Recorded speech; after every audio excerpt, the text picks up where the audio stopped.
আসসালামু আলাইকুম। অষ্টম শ্রেণীর বিজ্ঞান টিউটোরিয়ালে তোমাদেরকে স্বাগতম। এই ভিডিওতে আমরা বিজ্ঞানের অনুশীলনী বইয়ের বাজনার উৎসব এই অধ্যায়ের প্রথম সেশন নিয়ে আলোচনা করব ইনশাল্লাহ। তো শিক্ষার্থীরা, এই হচ্ছে প্রথম সেশন। এখানে তোমরা লাইন বাই লাইন পড়ে নেবা। আমি জাস্ট তোমাদের যে কাজটি রয়েছে এখানে সেটি সলভ করে দিচ্ছি। এখানে বাড়ির কাজটা সলভ করে দেব। আজকে বাড়িতে গিয়ে একটা মোটামুটি লম্বা সুতা অথবা দড়ির মাথায় কিছুটা ভর বেঁধে দিয়ে কোনো স্থির অবস্থান থেকে ঝুলিয়ে দুলিয়ে দাও। এবার একটা রোলার দিয়ে সুতার দৈর্ঘ্য মেপে T equal 2 pi root over L by g সূত্র প্রয়োগ করে দোলনকাল টি এর মান বের করো তো।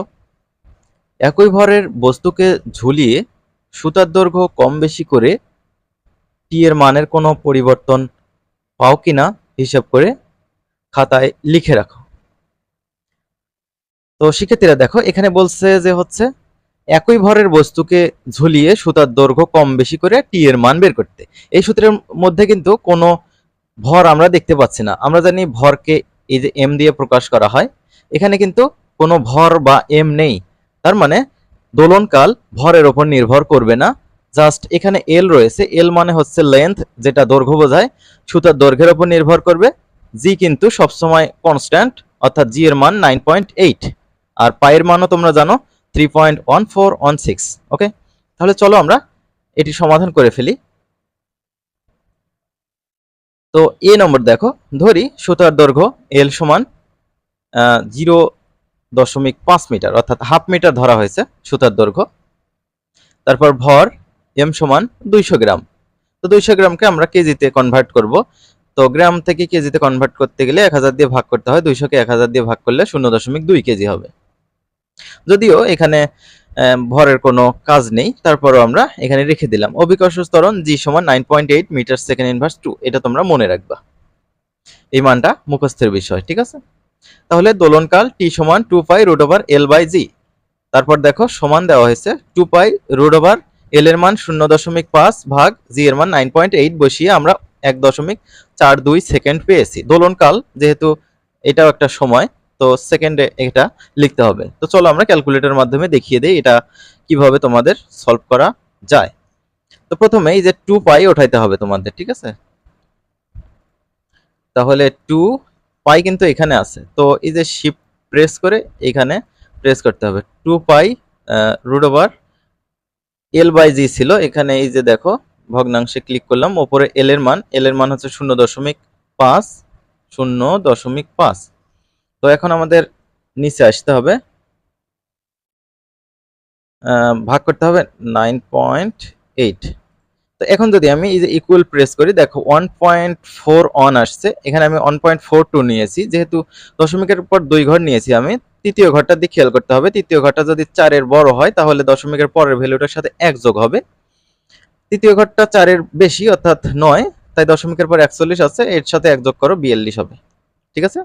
তাহলে 1.42 এত সেকেন্ড। তো এখন আমি সুতার দৈর্ঘ্য একটু বাড়িয়ে নিলাম, ঠিক আছে? সুতার দৈর্ঘ্য এল সমান এবার নিলাম হচ্ছে 1 মিটার, ভর ওই আগেরটাই, আর অভিকর্ষ ত্বরণ জি এর মান সেম থাকে সব সময়। তাহলে দোলনকাল টি সমান 2 pi root over L by g. 2 pi root over L এর মান হচ্ছে 1, জি এর মান হচ্ছে 9.8। চলো আমরা ক্যালকুলেটরে দেখিয়ে দিই কিভাবে এই কাজটি করতে হবে। প্রথমে আমরা 2 পাই ওঠাবো।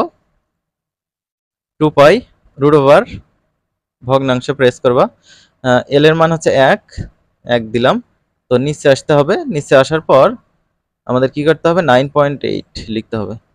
এখন যদি আমি ইকুয়াল প্রেস করি, দেখো 2 আসছে, 2.0, তাহলে 2 নেওয়া যায়, 2 সেকেন্ড। এখানে সুতার দৈর্ঘ্য 1 মিটার হলে দোলনকাল হচ্ছে 2 সেকেন্ড। তার পরবর্তী কাজে চলে যাই। আমরা আরেকটা স্যাম্পল নিয়েছি, সি নম্বর। ধরি সুতার দৈর্ঘ্য এবার আরো হাফ বাড়িয়ে দেওয়া হয়েছে, 1.5 মিটার করা হয়েছে। ভর যা আছে তাই, তারপর অভিকর্ষ ত্বরণ জি এর মান আগের মতোই। তাহলে দোলনকাল টি সমান 2 pi root over L by জি। এখানে এল এর মান আমরা 1.5 বসালাম, জি এর মান 9.8 বসালাম। এটা আমরা ক্যালকুলেশন করে দেখিয়ে দেই। অবশ্যই তোমাদের একটা করে সায়েন্টিফিক ক্যালকুলেটর থাকা প্রয়োজন। কিনলে অবশ্যই ভালোটা কিনবা, অনেক দিন যাতে থাকে। আর কম দামে কিনলে কিন্তু বেশি দিন থাকবে না। দেখো 9.8 ইকুয়াল প্রেস করলাম 2.45। তো এই যে দশমিকের পর 2 ঘর নিতে চাই, 3 নম্বর ঘরটার দিক খেয়াল করব। 3 নম্বর ঘরটা 4-এর বেশি হলে দশমিকের পরের ভ্যালুটার সাথে 1 যোগ করতে হবে।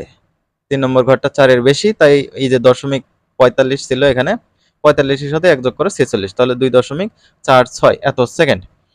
তাহলে আমরা কি দেখতে পাচ্ছি এখানে, যখন সুতার দৈর্ঘ্য হাফ মিটার ছিল তখন দোলনকাল 1.42। সুতার দৈর্ঘ্য আরেকটু বাড়িয়ে দিলাম হাফ মিটার, তাহলে দোলনকালও কিন্তু ওই যে 1.42 থেকে 2 সেকেন্ড হয়ে গেল, এটা বেড়ে গেল।